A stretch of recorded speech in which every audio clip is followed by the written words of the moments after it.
ज्ञानतिमिरान्धस्य ज्ञानाञ्जनशलाकया चक्षुरुन्मीलितं येन तस्मै श्रीगुरवे नमः। नमो ॐ विष्णुपादाय कृष्णपृष्ठाय भूतले श्रीमते भक्तिवेदान्तस्वामिनिति नामिने।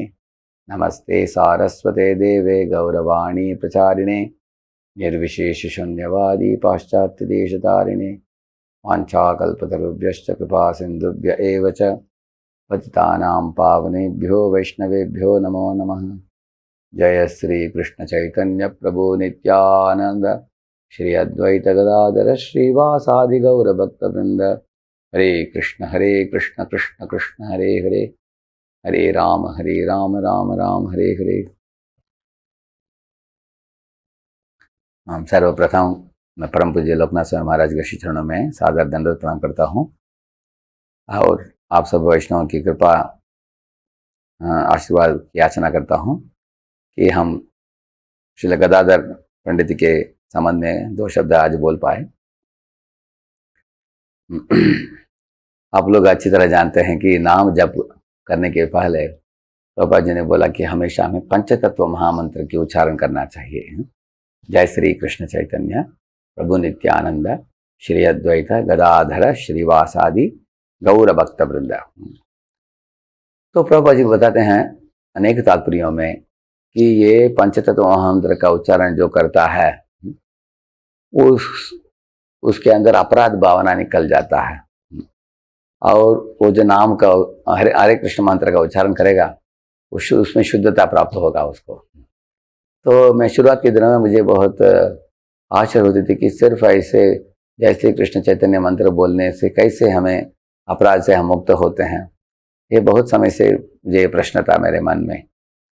कुछ सालों के बाद इसके बारे में और वर्णन सुनने के बाद मुझे पता चला ये जो पंचतत्व हैं इन पांच महापुरुषों के बीच में कौन है? चैतन्य महाप्रभु हैं। चैतन्य महाप्रभु श्री कृष्ण चैतन्य राधा कृष्ण नहीं अन्य। चैतन्य महाप्रभु साक्षात कृष्ण हैं, स्वयं कृष्ण हैं, लेकिन एक खास उद्देश्य को लेकर इस दुनिया में अवतरित हुए हैं। उद्देश्य क्या है? उनकी राधा भाव को स्वीकार कर और राधा की भाव को अनुभव करने के लिए और कृष्ण प्रेम का अनुभव करके उसको वितरित करने के लिए चैतन्य महाप्रभु के रूप में कृष्ण अवतरित हुए हैं। राधा कृष्ण प्रणय विकृतिर्ह्लादिनी शक्तिरस्मात् एकात्मानाम् अभिभूय पुरा देह भेदं गतौ तौ चैतन्याख्यं प्रकटमदना तद्वयं च किमाप्तं राधा भाव द्युति सुवलितं नवमी कृष्ण स्वरूपम। राधा भाव द्युति सुवलितम नवमी कृष्ण स्वरूपम।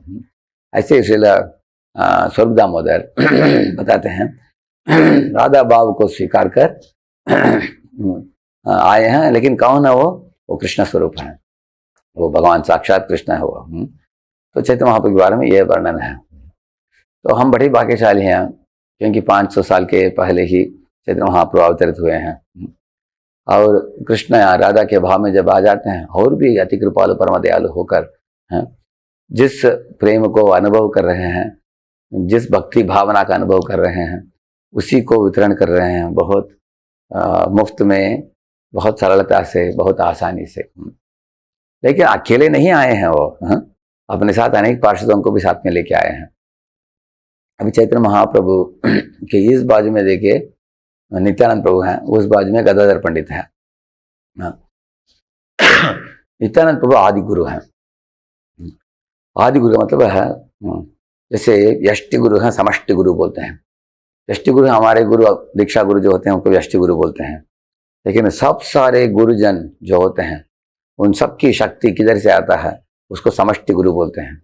वो नित्यानंद प्रभु हैं, आदि गुरु हैं, बलराम हैं। और नायम आत्मा बलहीन न लभ्य, ऐसे शास्त्र बताते हैं कि आध्यात्मिक बल के बिना कोई भी आध्यात्मिक जीवन में शामिल होकर लगातार अंतिम सांस तक उसके आगे भी भक्ति नहीं जुड़ पाए कोई व्यक्ति के बिना। लेकिन वह बल किधर से प्राप्त होता है हम लोगों को? वो जो दीक्षा देते हैं हमको गुरु परंपरा से जोड़ते हैं, हमें शिक्षा दीक्षा द्वारा हमको आध्यात्मिक बल को प्रदान करते हैं गुरु। वो सब गुरुजनों की बल का स्रोत है बलराम जी हैं। और वही बलराम जी नित्यानंद प्रभु के रूप में आते हैं। जब तक नित्यानंद प्रभु जो अति कृपालु परम दयालु होते हैं, उनकी कृपा कटाक्ष हमारे ऊपर नहीं गिरता है, हमको श्रीमती राधा रानी सेवा नहीं देगी हमको। इसलिए हम गुरु के श्री चरणों में जुड़कर हम सेवा प्राप्त करते हैं। इसलिए तीसरा अपराध बताता है कि गुरु की अवज्ञा नहीं करनी चाहिए, क्योंकि उनके कृपा आशीर्वाद प्राप्त करके ही हमें सेवा प्राप्त होगा हमको राधा जी के श्री चरणों में। तो ये नित्यानंद प्रभु हैं। और नित्यानंद प्रभु के नेक्स्ट उनके बाजू में कौन है? अद्वैताचार्य प्रभु हैं। अभी अद्वैताचार्य प्रभु एक और दूसरी ओर जो श्रीवास ठाकुर हैं, ये दो लोग आप देखेंगे पंच तत्व में हैं। तो अद्वैताचार्य प्रभु पंचरात्रिक विधि को सिखाते हैं, क्योंकि शालिग्राम शिला के समक्ष उन्होंने एक गंगा जल और तुलसी को लेकर गंगा के तट में बैठकर शालिग्राम की पूजा करके उन्होंने बहुत सुंदर तरीके से भगवान के नामों को निरपराध भावना से, निस्सहाय भावना से, निष्कपट भावना से जोर से पुकार कर भगवान कृष्ण को विनती किया कि आप अवतरित हो जाइए हैं, आपके आए बिना कलयुग के जीवन के लिए दूसरा सहारा नहीं है। तो वो सिखाते हैं हमको पंचरात्रि की विधि क्या है, कैसे हमें श्री विग्रह की उपासना करनी चाहिए। क्योंकि पंचरात्रि की विधि से शुद्धता प्राप्त होता है, पंक्चुअलिटी प्राप्त होता है, और शिव विग्रह की उपासना से भगवान की निकटता प्राप्त होता है, और भगवान की चिंतन, भगवान की स्मरण बढ़ता है, भगवान के ऊपर प्रेम जगता है। जो लोग भगवान के शिव विग्रह को भोग चढ़ाते हैं, जो भगवान को श्रृंगार करते हैं, जो भगवान के लिए मंत्रों का उच्चारण करते हैं, भगवान के लिए अर्चनाएं करते हैं, और भगवान के लिए कसरत करते हैं, तपस्या करते हैं, दिव्य तपस्या, उन सब लोगों को भगवान की श्री विग्रह की ओर आकर्षण बढ़ता है। वो सिखाने वाले हैं अद्वैताचार्य प्रभु, खुद ही करते हैं, दुनिया को भी सिखाते हैं वो पंचरात्रि की विधि। और दूसरे साइड में जो श्रीवास ठाकुर है वो नारद जी हैं, और वो हमको सिखाते हैं भागवत विधि। भागवत विधि का मतलब श्रवणम और कीर्तनम, क्योंकि खुद ही वो नारद मुनि है। नारद मुनि आप समझते हैं कि नारद मुनि हमेशा हाथ में एक वीणा लेकर भगवान के नामों का, भगवान की कथा का प्रचार प्रसार करते हैं वो। तो श्रीवास ठाकुर के घर ही रासस्थली बना, और वो खुद भी भगवान के नाम में और भगवान के कथा में उनको अटूट विश्वास था। कभी भी लेश मात्र भी चिंता नहीं था उनके मन में। एक बार उनके छोटा पुत्र भी मर गया, फिर भी वो परवाह किए बिना वो भगवान चैत्र महाप्रभु के कीर्तन में शामिल होकर नाच रहे थे, गा रहे थे बहुत घंटों तक। तब चैत्र महाप्रभु को पता चला है। उसके बाद महाप्रभु ने उस बच्चे को जिंदा किया। आप लोग जानते हैं। इस तरह श्रीवास ठाकुर श्रवण कीर्तन में इतने डूब कर भक्ति करते हैं, प्रेम विभोर होकर दुनिया के सब तरह के समस्याओं को भूल कर, अपने चित्त के सब कलमश को दूर करके भक्ति भाव में विभोर प्रेम होकर भक्ति करते हैं। उनसे हम सीखेंगे भागवत विधि। तो एक और पंचरात्रि विधि अद्वैताचार्य प्रभु से, दूसरी ओर भागवत विधि श्रीवास ठाकुर से। अभी आज सुनेंगे हम गदाधर पंडित के बारे में, जो चैतन्य महाप्रभु के इस ओर खड़े हैं। और वो कौन है गदाधर पंडित? वो साक्षात राधा रानी है, वृषभानुनंदिनी है। ऐसे गौर गणोदेश दीपिका में बताया गया है कि राधा जी खुद इस दुनिया में अवतरित होती है, क्योंकि जब चैतन्य महाप्रभु अवतरित होते हैं, कृष्ण अवतरित होते हैं, तो राधा भी अवतरित होती है। कभी भी शक्तिमान छिड़ते नहीं, अकेले नहीं होते हैं।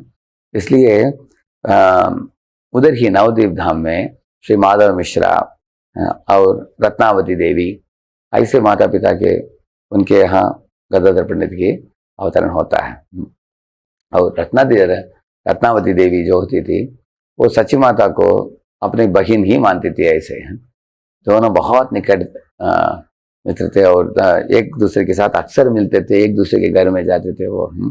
ऐसे बताया गया है कि बचपन में दोनों श्री गौरहरि और गदाधर बहुत निकट मित्र थे, साथ में ही खेलते थे, कूदते थे, साथ में ही गुरुकुल में जाते थे, पढ़ाई के लिए भी हो जाते थे। ऐसे साथ में एक ही स्कूल में पढ़े, गंगादास पंडित के स्कूल में, दोनों एक ही स्कूल में पढ़े।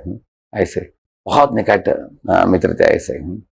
तो जब गदाधर पंडित थोड़े बड़े हुए उनके स्वभाव के बारे में बताया गया है कि वो बचपन से बहुत शांत स्वभाव के थे, वो बहुत धैर्य रखते थे, हाँ, और ज़्यादा बोलते नहीं थे, बहुत कोमल स्वभाव वाले थे वो बाकी लोगों के साथ ज़्यादा मिलते नहीं थे। विविक्त देश से तो हमारे त्रिजन संसदीय जैसे भगवान बताते हैं, हाँ, थोड़े दूसरे लोगों से थोड़ा हटकर अलग रहते थे, सदा भगवान का चिंतन में रहते थे, स्मरण में रहते थे ऐसे, और बहुत अनासक्त थे वो। तो ऐसे उनके बारे में गदाधर पंडित के स्वभाव बताया गया है। चैतन्य महाप्रभु के पार्षदों में गदाधर पंडित जो है वो ब्रह्मचारी हैं, वो ऐसे रहते हैं। और लेकिन उनके तत्व के तौर पर देखा जाए तो गदाधर पंडित कौन है? वो श्रीमती राधा रानी है। खास करके श्रीमती राधा रानी अपने भाव जो है उसको कृष्ण को प्रदान किया है। इसलिए जब राधा रानी भाव को चैतन्य महाप्रभु को देने के बाद, कृष्ण को देने के बाद, वो भी साथ में आती है। क्यों? कभी कभी किसी कंपनी के लोग कुछ मशीन बेचते हो, वो मशीन को बेच देते हैं किसी के पास, लेकिन खुद भी आकर वो मशीन को कैसे यूज करना, इस्तेमाल करना, उसको भी सिखाते हैं वो। अगर मशीन इस्तेमाल करते समय कुछ गड़बड़ हो, कुछ समस्या हो, तो उस समय उसको ठीक करने के लिए वो कंपनी वाले लोग एक व्यक्ति को बेचते हैं मशीन के साथ साथ। इसी तरह राधा जी ने ही भाव प्रदान किया है कृष्ण को। अभी कृष्ण जो है वो परम भगवान है, परम पुरुषोत्तम है, वो स्वामी है, प्रभु हैं, लेकिन राधा जी उनकी दासी है, उसे सेवक भगवान है, भगवान सेव्य भगवान है। ऐसे सेवी होकर भगवान को अनुभव नहीं है, इस तरह भाव को लेकर कैसे उसकी इस्तेमाल करना, इसलिए उनको सिखाने के लिए आती है राधा रानी, इसलिए गदाधर पंडित बनकर आती है वो। तो गदाधर पंडित राधा रानी जिन्होंने अपने भाव को दे दिया कृष्ण को, वो उनको राधा जी। इसलिए जैसे आसमान में जब पूर्णिमा होता है, वो राधा की भाव जैसा है, लेकिन अपने भाव को जब राधा जी दे देती है कृष्ण को, वो इसलिए वो अमावस्या के दिन प्रकट होते हैं गदाधर पंडित, अमावस्या के दिन वो अप्रकट भी होते हैं इस दुनिया से। इस तरह आसमान में अमावस्या का मतलब उस दिन पूर्णिमा नहीं है, क्योंकि उन्होंने अपने भाव को दिया है कृष्ण को, कृष्ण को प्रदान किया है। इसका मतलब ये नहीं है कि राधा जी के अंदर भक्ति भाव चला गया, वो भक्ति नहीं कर पाए, ऐसा नहीं है। क्योंकि राधा जी जब अपने भाव को उनको प्रदान करती है कृष्ण को, उनके हृदय में भी कृष्ण के लिए विरह जैसे कि वैसे ही रहता है। जैसे अगर आपके पास दिया हो, दिया से दामोदर के महीने में हम लोग हजारों दिया को हम जलाते हैं, उसके बाद भी हमारे पास जो दिया है वो जैसे कि वैसे रह जाता है कि नहीं? इस तरह हम दिव्य ज्ञान भी हम हजारों लाखों करोड़ों लोगों को प्रदान कर सकते हैं, लेकिन दिव्य ज्ञान कभी मिटता नहीं, हमको और लाभ प्राप्त होता है उससे, इससे घटता नहीं है। इस तरह भक्ति भी, भक्ति संजायते भक्ति बताया गया है भागवत के 11वें स्कंद में। एक भक्त के हृदय से ही भक्ति कूदती है दूसरे भक्ति के हृदय में, ऐसे हैं। इसलिए कृष्ण भक्ति रसभावितामति क्रियतामपि कुतोपि लभ्यते तत्र लौल्यमपि एकलमूल्यम जन्म कोटि सुकृतिर्न लभ्यते, ऐसा बताया गया श्लोक में। विश्वनाथ चक्रवर्ती ठाकुर बताते हैं कि तो कृष्ण भाव रसभावितामति, कृष्ण भक्ति रसभावितामति मतलब है कृष्ण की भक्ति में अप्लावित होकर जो भक्त की हृदय कूद पड़ता है, उसके अंदर एक वेग उत्पन्न होता है, कृष्ण की प्रेम, कृष्ण की सेवा, कृष्ण की दर्शन, इसके लिए लालायित होता है एक हृदय के, एक व्यक्ति के हृदय। ऐसे एक महान शुद्ध भक्त के कृष्ण भावनामृत के साथ हमें संग करना चाहिए, और जितना भी पैसा देना हो उसको देकर खरीदना चाहिए बोलते हैं, लेकिन पैसे से खरीदा नहीं जा सकता है। श्रद्धा पूर्वक सेवा करने से ही हम ऐसे गुरु के हृदय से हम भक्ति को प्राप्त करते हैं। तो गुरु शिष्य को भक्ति प्रदान करता है, इसका मतलब नहीं है कि गुरु के पास भक्ति खाली हो जाता है, ऐसा नहीं है। गुरु के हृदय में भी भक्ति जैसे कि वैसा रहता है, साथ साथ वो दूसरों को भी भक्ति प्रदान करता है।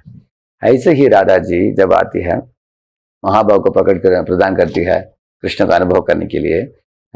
ठीक है, अगर आपकी इच्छा हो, भक्त की भावना क्या है उसको देखना चाहते हो तो मैं प्रदान करती हूँ, ऐसे प्रदान करती हो।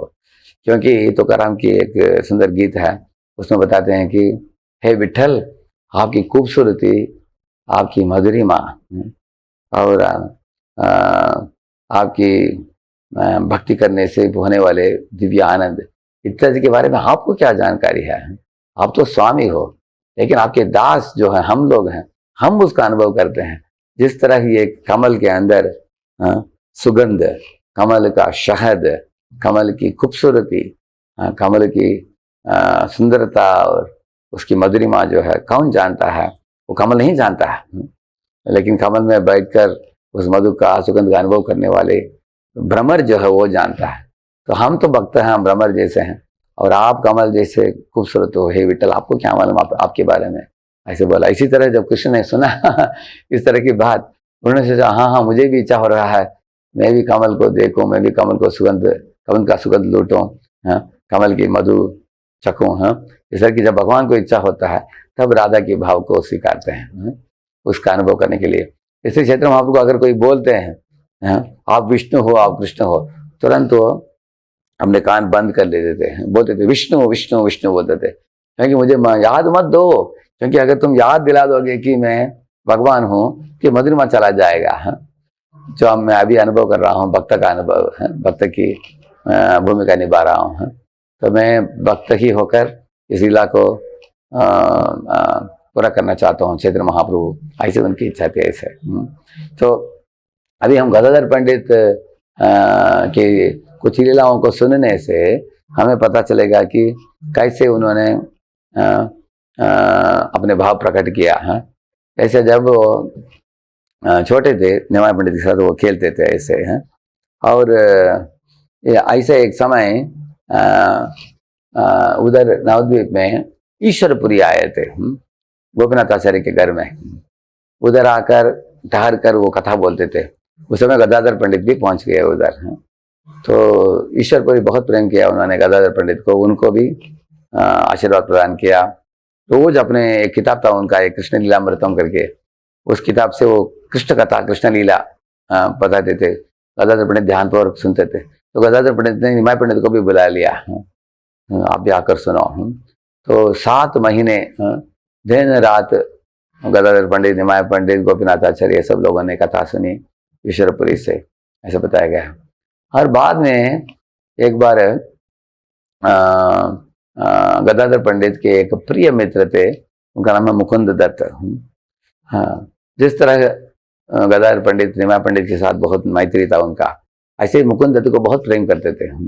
तो मुकुंद दत्त के एक ने मुकुंद दत्त ने बोला कि आज एक महान पुरुष आ रहे हैं नवद्वीप में, उनका नाम पुंडरीक विद्यानिधि, आपको मैं परिचय कराऊंगा। इस तरह गदाधर पंडित को लेके गए पुंडरीक के पास।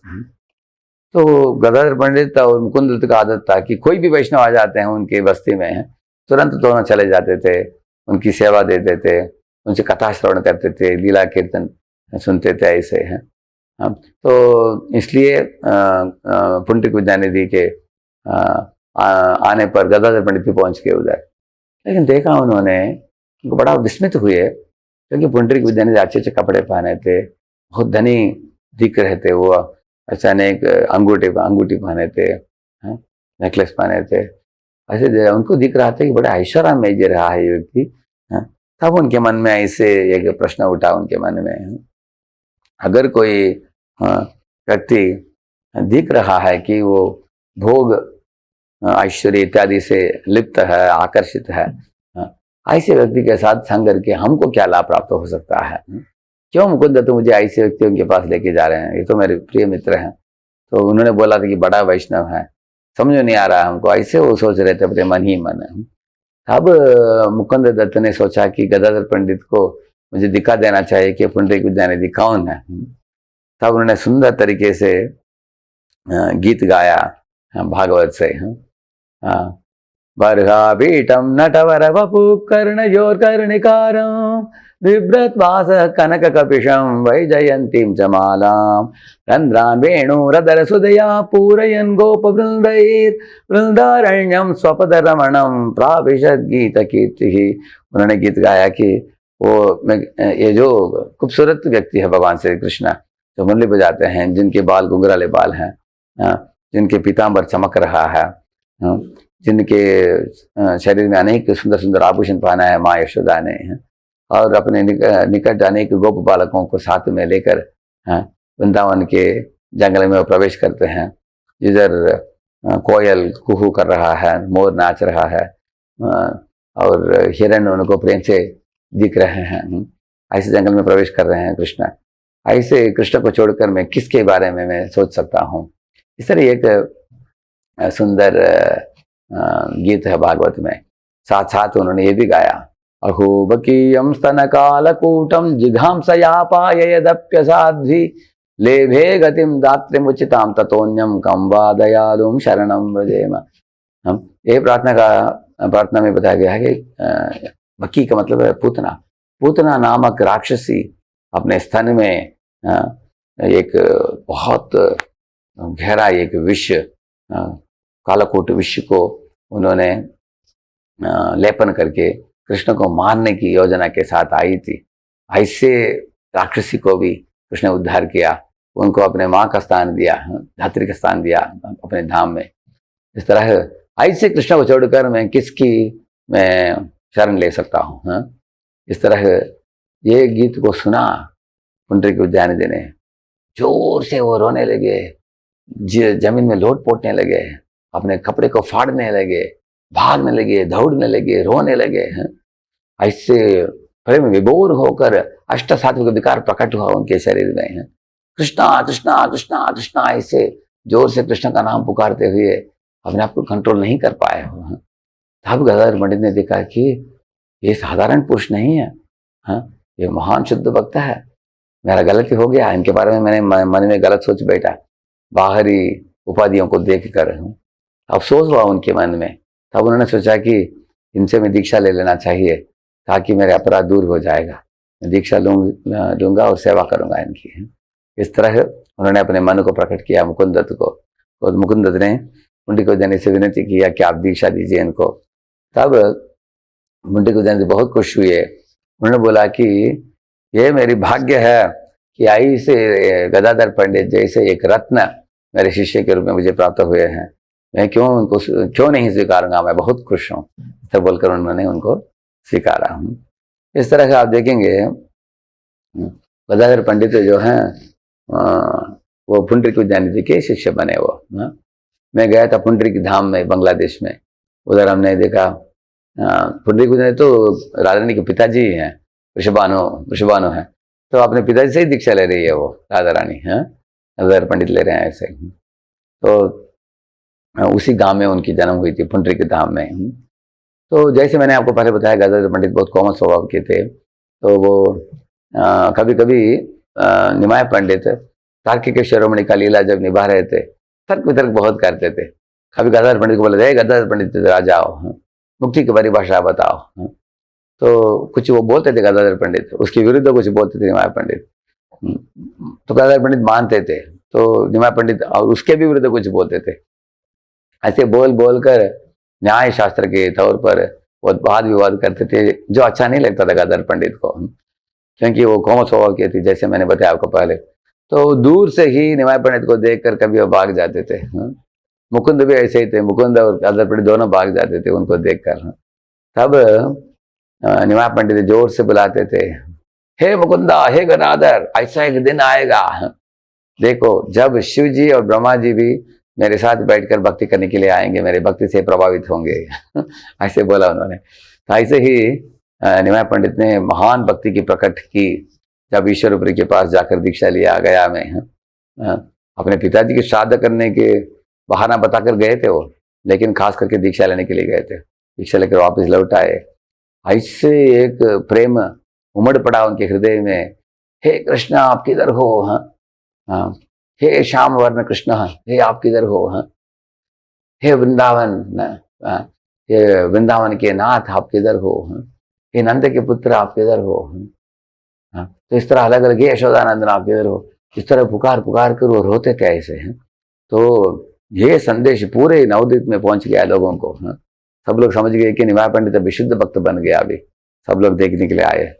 तो जब गदाधर को भी पता चला, गदाधर भी खुश हुए हैं। तो उनको कुछ पान खाने के पदार्थ देने के लिए गदाधर पंडित उनके घर में आए हैं, निमाय पंडित को मिलने के लिए। उस समय निमाय पंडित रोने लगे उनको पूछकर, हे गदाधर, वो सुंदर श्यामल वर्ण की सुंदर लड़का कृष्ण, वो किधर है वो? हाँ, जो हमेशा पीतांबर पहनकर मुरली बजाता है, वो किधर है? हाँ? मुरली वाला कृष्ण मुझे दिखा दो उसको। ऐसे ऐसे वो बोलकर ऐसे प्रेमाशुर बहने लगा गंगा यमुना जैसे। हाँ, निमाय पंडित के आंखों से उस प्रेमाशुर को देखकर गदाधर पंडित ने बोला कि हाँ,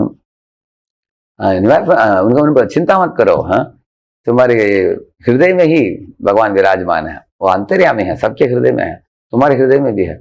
इसको सुनकर निमाय पंडित उनके हृदय को फाड़ने लगे। हाँ, उन्होंने सोचा कि अगर कृष्ण मेरे हृदय में है, उनको देखना है मुझे अभी। है तो उस समय गदाधर पंडित ने तुरंत उनको बोला, हाँ, आप चिंता मत करो, कृष्ण आ ही रहे हैं अभी। है कुछ ही क्षणों में आ जाएंगे इधर।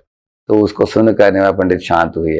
तो सची माँ ये सब देख रही थी। है हाँ, कैसे मेरे बेटा अपने हृदय को फाड़ सकता था अभी। है लेकिन गदाधर पंडित ने बचा दिया उसको। तो उन्होंने बोला कि गदाधर, तुम हमेशा निमाय के साथ रहो। है? उसको कभी मत छोड़ो। है? इस तरह उनकी माँ ने विनती की उनसे। इस तरह गदाधर पंडित और निमाय पंडित दोनों बहुत निकट पार्षद थे। तो एक दिन की बात है, शुक्लांबर ब्रह्मचारी के यहाँ चैतन्य महाप्रभु पहुंचकर उधर कृष्ण कथा बोलने लगे वो। ऐसे महाप्रभु जब बैठकर कीर्तन भगवान का हरि कथा कर रहे थे, वो वरांडा में गदाधर पंडित पहुंच गए थे और अपने घुटनियों में बैठकर बाहर बैठकर वो सुन रहे थे कथा। जब कथा का रस बढ़ गया, कथा से विरह भावना उत्पन्न हुआ, तो जोर से गदाधर पंडित रोने लगे। उस समय उनके रुलावट को सुनकर, क्योंकि वो प्रेम विभोर होकर वो रोने लगे विरह भावना में। तब चैतन्य महाप्रभु ने पूछा कि किधर से आवाज आ रहा था। उन्होंने देखा, गदाधर पंडित को देखा ऐसे। तुरंत शुक्ला ब्रह्मचारी को पूछा उन्होंने, कौन रो रहा है? उन्होंने बोला कि गदाधर पंडित है, बाहर है। बुला उनको, तुरंत अंदर बुलाया, उनको आलिंगन किया उनको। और तब महाप्रभु ने उनको बोला, हे गदाधर, तुम इतने पुण्यात्मा हो, तुम इतने शुद्ध हो, तुम्हारे बचपन से तुम कृष्ण की शुद्ध भक्ति का अभ्यास किया है, लेकिन मेरे जीवन देखो, मेरे जीवन मैंने बर्बाद कर दिया है। मैं तर्क वितर्क न्याय इत्यादि को पढ़कर मैं पंडित बनकर नवद्वीप में अनेक विद्यार्थियों को न्याय सिखाते हुए मेरे पांडित्यता के कारण मैं भक्ति प्राप्त नहीं कर पाया है। लेकिन इसके कारण मैं भगवान कृष्ण की संग मुझे प्राप्त नहीं हुआ जो तुमको प्राप्त हो रहा है। तुम इस भागवत की कथा सुनकर तुम्हारे आंखों से प्रेम जल निकल रहा है। तो तुम कितना भाग्यशाली हो, मैं अभागी हूँ। इस तरह है बोलने लगे। गदाधर ने बोला, नहीं नहीं नहीं, ऐसा नहीं, ऐसा नहीं है। तो इस तरह अनेक लीलाएं हुई नवद्वीप में। अभी समय की पाबंदी है, मैं उनकी लीला जो जगन्नाथपुरी में एक दो छोटा लीला बोलकर मैं प्रवचन को विराम देता हूँ। जगन्नाथपुरी में जब गदाधर पंडित पहुंच गए, वहां प्रभु ने उनको एक स्थान दिया था, छोटा गोपीनाथ नाम के स्थान। ये छोटा गोपीनाथ का शिव विग्रह है आज भी। छोटा का मतलब गार्डन, बगीचा, सुंदर बगीचा है मंदिर के साथ। उधर छोटा गोपीनाथ को प्रेम से पूजा आराधना करते हुए गदाधर पंडित उधर सालों साल बिताया। चैतन्य महाप्रभु उधर पहुंच जाते थे अपने पार्षदों के साथ।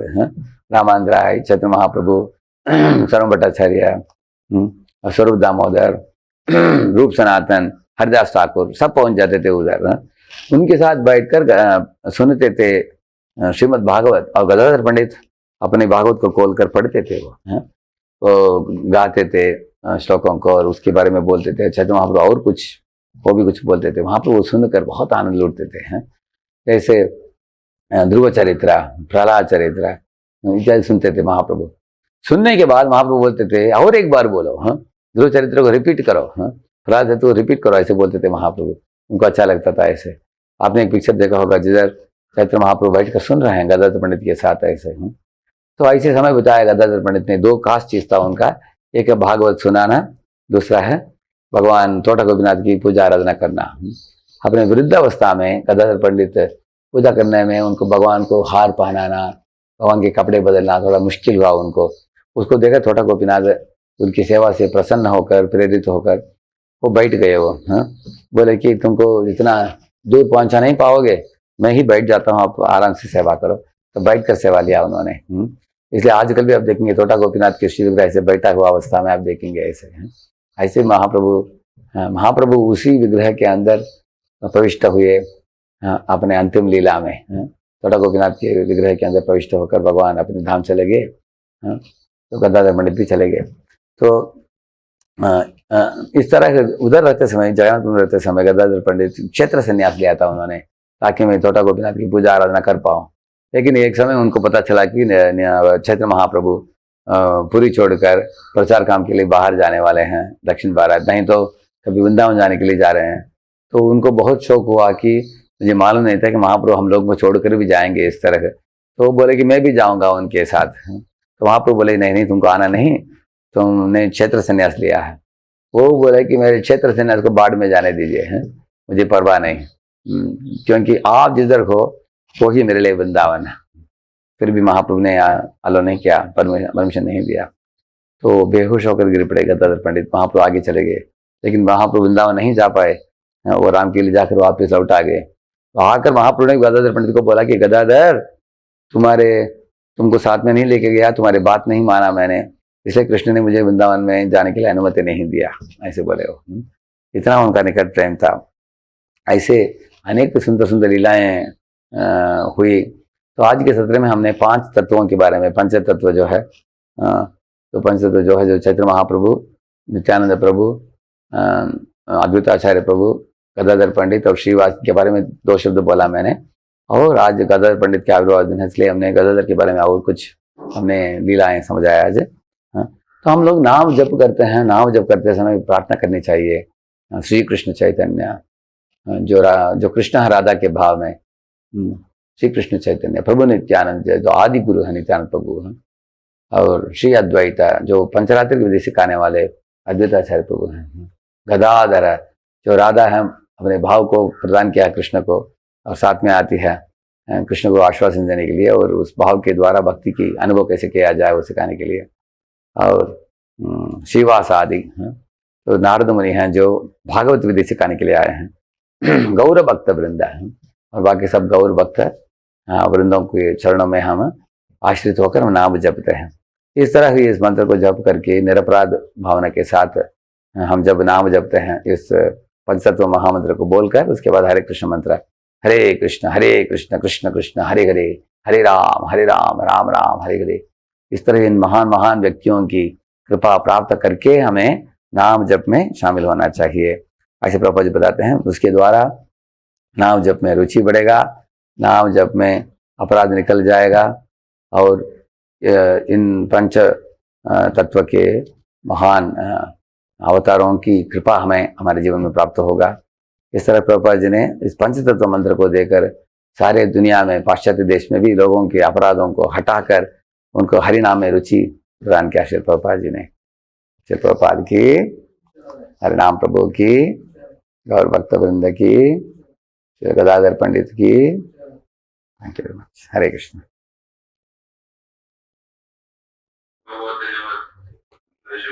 Thank you. काफी थे इसके पास, मुझे लगभग ना के बराबर था, तो जी कुछ सेवा उनके कुछ उनका ऊपर अन्य विशेष कार्यक्रम देखे, लेकिन प्रभु जी ने हम सभी पर निमंत्रण स्वीकार किया था। तो सभी भक्तों से अनुरोध है, एक बार हरे कृष्ण महामंत्र का उच्चारण करके हम प्रभु जी का हृदय पूर्वक आभार व्यक्त करते हैं। हरे कृष्ण कृष्ण कृष्ण हरे हरे, हरे राम राम राम हरे हरे। और प्रभु जी के श्री चरणों में प्रार्थना यही करते हैं कि प्रभु जी भविष्य में भी हमें अपना संग सानिध्य प्रदान करते रहे, ताकि हम भी भक्ति में प्रगति करने की प्रभु जी से प्रेरणा और विशेष शक्ति प्राप्त हो। तो पावने वैष्णव नमो नमः। अनंत कोटि वैष्णव वृंद की, प्रभुपाद की।